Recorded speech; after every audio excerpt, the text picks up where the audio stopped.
Lo sappiamo, quando si pensa al cibo giapponese, il pensiero di tutti va subito al sushi. Se si vuole mangiarne uno di buon livello in Italia di solito si paga una fraccata di soldi, mentre qui a Tokyo ci sono tantissime soluzioni decisamente più economiche e buone. Nei prossimi video andremo a mangiare sushi super pettinati, prenderemo anche delle signore fregature. Ma oggi invece ci andrà alla grande, mangiando bene e spendendo poco. E la giornata si concluderà con un tonkatsu buonissimo. Quando si tratta di panare e friggere la carne, i giapponesi sono decisamente dei pro. Segnatevi l'indirizzo del posto che vi mostreremo in questo video perché è veramente una chicca. Ragazzi, prima di cominciare questo fantastico video vi parliamo dello sponsor di oggi, NordVPN, che supporta il nostro viaggio in Giappone. Se viaggiate è la salvezza quando vi collegate ai wifi pubblici. Non sottovalutate la sicurezza informatica perché la fregatura è dietro l'angolo. Lo dice anche Starbucks che bisogna stare attenti al potential risk. Se non viaggiate è la vostra salvezza comunque, perché NordVPN è più di una semplice VPN. Perché? Perché la funzione Threat Protection blocca le pagine web pericolose, i link di phishing e i malware nel download. Papà e mamma vi vedo mentre cliccate dove non dovete cliccare e poi io passo i pomeriggi ad aggiustarvi il PC. Threat Protection Pro è una funzione che ha un nome molto complicato, ma in realtà è super semplice. Se l'attivate è molto meno probabile che un singolo click sbagliato vi provochi una perdita di dati personali o finanziari. E con un singolo abbonamento potete proteggere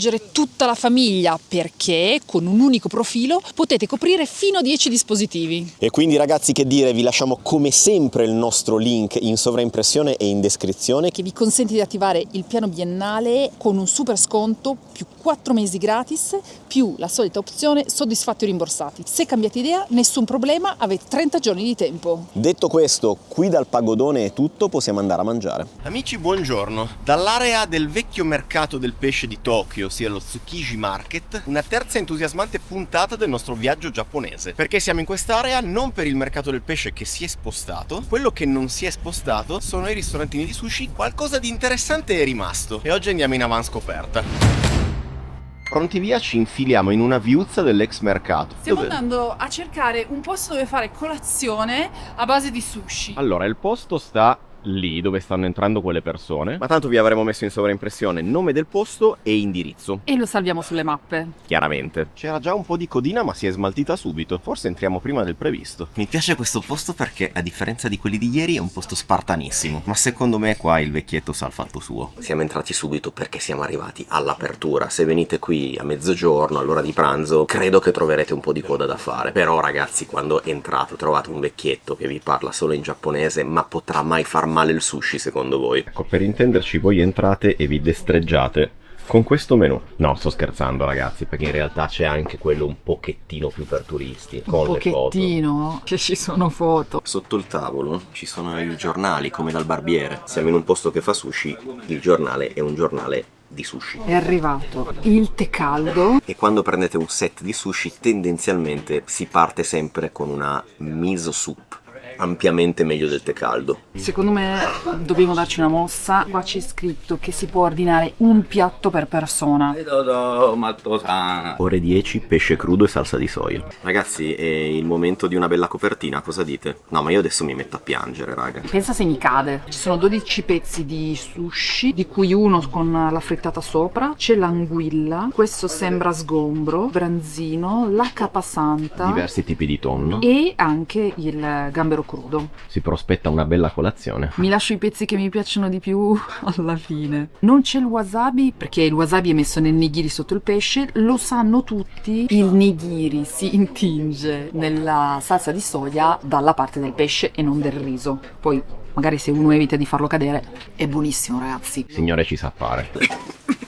C'è un quantitativo di wasabi gigantesco. Cioè il vecchietto a tradimento ci mette 1 chilo di wasabi dentro senza che ce ne accorgiamo. Accetto la sfida. Io invece, a differenza di Franci, devo godere subito, quindi vado subito di tonno. Adesso vado a dire dal signore, lo abbraccio. Ma io torno qua tutti i giorni, ragazzi. Io non lo so se siamo bravi noi a trovare i posti, se qui in Giappone è tutto così buono che ovunque ti imbuchi mangi bene. Però siamo al 3° giorno e ancora non c'è stato un minimo scivolone su ciò che abbiamo mangiato. Io non torno più a casa, ragazzi, è ufficiale. Probabilmente per gli standard giapponesi questo questo non è il sushi migliore del mondo. Per i nostri standard, se esistesse un sushi del genere a Milano, un piatto del genere te lo farebbero pagare 50 euro. La cosa che è figa qui in Giappone è che la ratio tra condimento e polpettina di riso è decisamente a favore del condimento. Quanto costa? Un piatto costa circa 15 euro. 5.000 yen, gliene avrei dati 10 per questo sushi e possiamo andare. E voilà. Siamo proprio in un vicoletto, ragazzi. Quindi, piano d'azione, entriamo nello Starbucks qua di fianco, non perché sia particolare amante di Starbucks, ma perché mi serve una connessione per caricare i video per questa domenica. Una volta risolto questo problema, torneremo in zona mercato per fare un giretto nelle bancarelle e poi capiamo. Siamo accampati in questo Starbucks e penso che ci staremo almeno un'altra oretta a giudicare da trasferimento file, perché qua dentro tutti sono attaccati al wifi. Scollegategli da sto wifi che mi serve. Pensate, osti giapponesi, non avete una connessione a casa? One eternity later. Bene, missione trasferimento file compiuto. Comunque ragazzi, da quando siamo arrivati solo giornate pazzesche qua a Tokyo. E devo dire, si respira proprio un'aria pulita, c'è un cielo terso incredibile, il semaforo è rosso, mai passare col rosso in Giappone. Sembra di stare in montagna. Sarà che ormai Milano ci ha abituato allo smog di Nuova Delhi, però Non si parla del meteo. Gli anziani parlano del meteo. ma io sono anzianissimo, quindi ho tutto il diritto di lamentarmi, protestare, parlare del meteo e di come le cose una volta funzionassero. Allora, siamo tornati al mercato di Tsukiji, dove non c'è più il mercato del pesce, ma ci sono ancora un sacco di viuzze di street food, bancarelle che vendono cose varie, quindi merita sempre venire a fare un giro qua, secondo noi. Pieno di puttanate, ma è per quello che siamo venuti. Il buon vecchio sushi zanmai con un po' di coda si può evitare. Noi lo adorammo nel 2018, però c'è anche da dire che fu il nostro primissimo sushi giapponese. C'è di meglio. Ecco, giusto appunto, parlavamo di puttanate, dopo 3 metri Franci ne vuole già una. Voglio le fragole. Candite. No, caramellate. Sì, e fragole candite. Devo dire, sembrano molto carine. Non sono candite, sono caramellate. Caramellate. Assaggio la prima? Dai, ti faccio assaggiare la prima.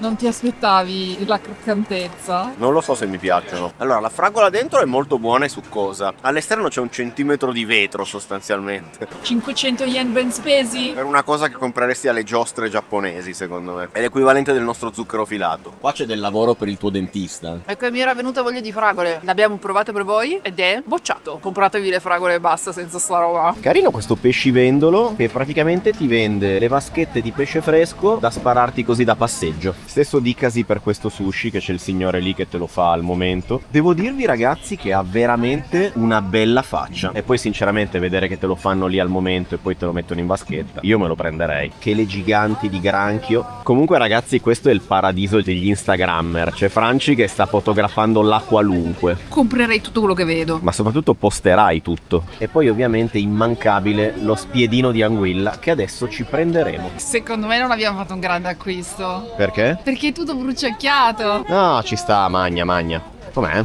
Buona? Bruciacchiato. Forse la signora ci ha dato quello un pochino più bruciacchiato, però buona. 400 yen sono 2,5 euro.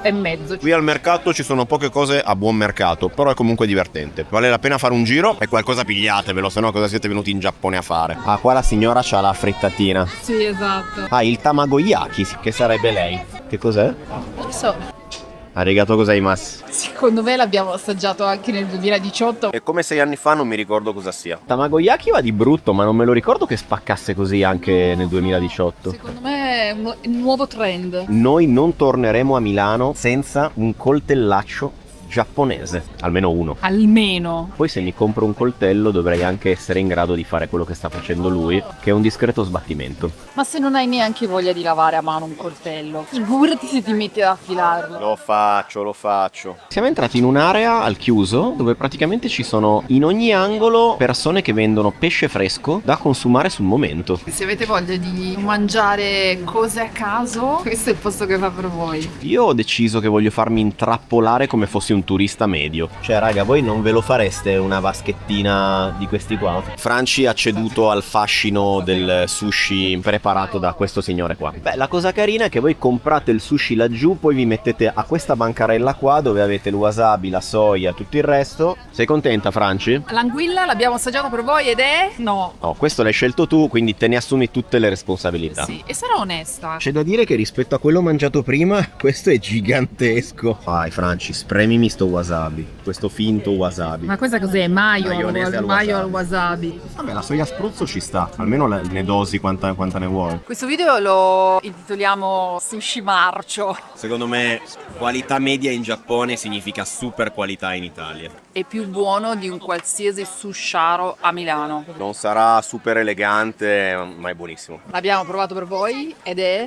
Un grande sì, me ne farei altre 6 vaschette. E chiudiamo con i mochi che piacciono tanto a Franci e che se n'è già accaparrata uno allo... Questo è un dolcino tipico che stavo facendo cadere, giapponese, fatto di questa pasta di riso gelatinosa, solitamente ripieno di fagioli azuki. Perché prenderlo con un gusto sensato? Proviamo il gusto yuzu, ovviamente ricreato chimicamente. La parte esterna, il guscio esterno, mi piace tanto, il ripieno per me è un no. Sai perché? Perché hanno usato un grasso di cattiva qualità, che palle! No, perché non c'è grasso qui dentro, qui c'è solo zucchero, però si sente che lo yuzu è ricreato chimicamente. Allora, intanto mi piace molto che è super morbidoso. Stavo facendo così perché devi lavorare di mandibola. Devo dire che per me è promosso invece, è una schifezzuola che ci può stare. Si sono fatte le 2:30, c'è ancora tanta gente, però c'è anche un po' aria di chiusura, quindi ho come la sensazione che qua bisogna venire la mattina.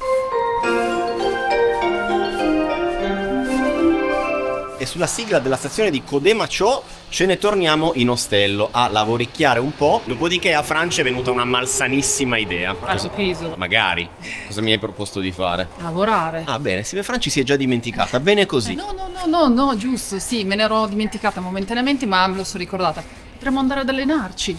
Potremmo. Moments later. Bene, è notte. Ci siamo allenati? No, andiamo a mangiare? Sì. Comunque mi sento un po' una brutta persona perché stiamo andando solo in giro a mangiare, non stiamo facendo niente di culturale. Sei pagata per mangiare o sei pagata per allenarti? Stavo parlando della cultura, dei monumenti. Non siamo pagati per acculturarci né tantomeno per far acculturare voi. La nostra forza di volontà è pari a 0, ci alleneremo un'altra volta. Andiamo a mangiare il tonkatsu. Aspetta. Qui ogni 3 metri ci si distrae per qualcosa di interessante da vedere. Che panetteria super cool. Bella, magari domani mattina una piccola colazione qua. Allora ragazzi, il locale di stasera, tanto per cambiare, si trova in un vicoletto. È la prima volta che veniamo, speriamo che si mangi bene, ma insomma le aspettative sono molto alte. Come al solito c'è un po' di coda. Francia è presa bene per questi asciugamani super caldi che ti danno all'inizio. Siamo da Katsuyoshi Nihonbachi Ninjiyo.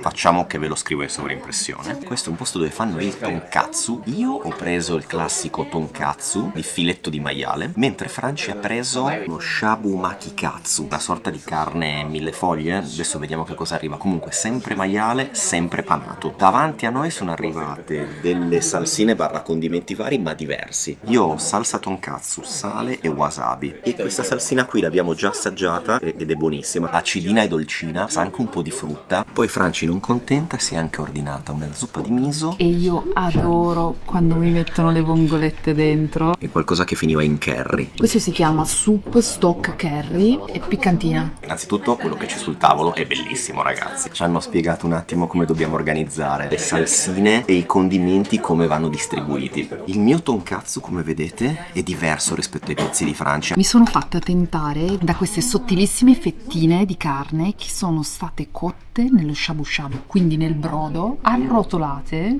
e successivamente fritte. È una roba deliziosa, innanzitutto perché dentro non è asciutto, i pezzi che hanno utilizzato sono molto grassi, molto golosi, la carne è tenerissima, l'esterno è croccante, buonissimissimo. Direi che abbiamo azzeccato il posto. Posso finalmente mangiare, sperando che non sia freddo.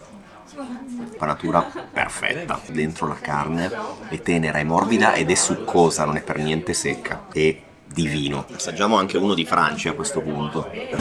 Così mi dici no vabbè, ho sbagliato tutto. Quello di prima era buonissimo, questo qui non ho più parole, questo è totale. Fammelo pucciare un po' qua. Ha le caratteristiche del mio, però è 3 volte più tenero, 3 volte più grasso, 3 volte più succulento, e questo qui all'ennesima potenza. Questo tra l'altro è la prima volta che lo incontriamo, vero? Credo che si tratti di una variante del tonkatsu, tant'è che è sempre maiale ed è sempre panato e fritto. Mentre mentre tu parli e descrivi, io sono già al terzo pezzo. Davvero una delle cose più buone mangiate fino adesso a Tokyo. Adesso facciamo così e assaggiamo il tuo. Sembra la versione sfigata del tuo. Di fianco a questo qua sparisce. Esatto. È buonissimo anche questo, ragazzi, da provare comunque. Io ordinerei uno e uno. E infatti li hai ordinati.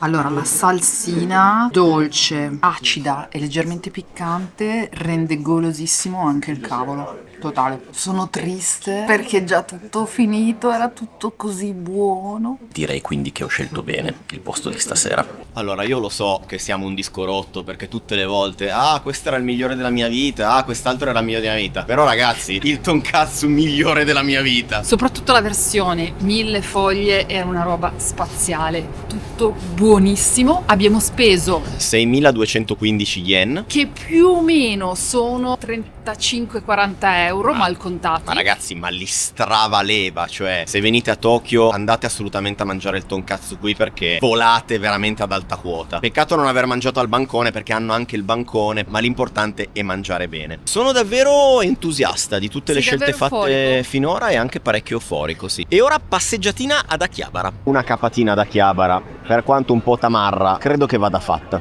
E sostanzialmente questi palazzoni di 6-7 piani sono palazzi infiniti che vendono manga, games, retro games, sale giochi, con tutto ciò che piace ai nerd. Quindi in questo caso un pochetto anche al sottoscritto. Franci vedete com'è contenta perché non gliene può fregare una mazza di venire in questo quartiere. Io vorrei qualcosa da mangiare di dolce. Secondo me lo troviamo. Visto che siamo ad Akihabara, non te lo vuoi comprare un gadget di Gudetama? Devi passare ore e ore a cercare qual è quello giusto. Qua si vincono dei pupazzi epilettici. Tra le 1000 puttanate che vendono i giapponesi in queste macchinette, non ce n'è manco una che noi conosciamo perché siamo dei vecchi. Noi cercavamo Gudetama, come vi abbiamo già detto, ma abbiamo trovato Carletto il principe dei mostri.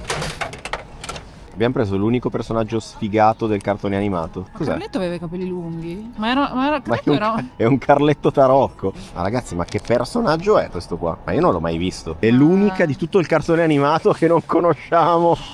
Fantastico. Franci non poteva mica andare a dormire senza un dolcetto. Allora ragazzi, Sconfitta da un dorayaki. come si fa? Quindi un bambino se vuole mangiare un dorayaki come fa? Non fa. Ma lo vogliamo proprio sto dorayaki, tanto lo sto spappolando. A little longer than a few minutes later. Questa è l'amabile suoneria. La mia suoneria di quando arriva un'email. Ragazzi, ditemi di che cos'è questa suoneria, vediamo se siete nerd come me. Io direi che ci siamo meritati ampiamente dopo questa passeggiata. Bel dorayaki. Questa è l'ultima sera che passeremo qui in ostello. Da domani si cambia musica. Ergo andiamo a dormire da un'altra parte. Oyasumi nasai.